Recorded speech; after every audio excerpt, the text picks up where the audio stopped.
Weziweredde saa 11 nga munnamawulire Andrew Ranga akyagenda mu maaso n'okwekebejjebwa ebitundu ebiyinza okuba nga byakoseddwa omuli n'omutwe wano mu ddwaliro Nsambya.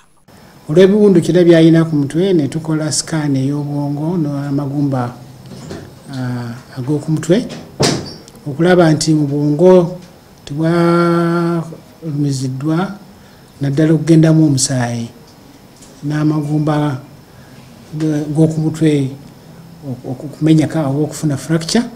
Ono yazirikidde ku woofiisi y'omusawo wa poliisi gye yabadde akedde okufuna ebbaluwa ekakasa nti omubiri gwe gwatuusiddwako ebisago.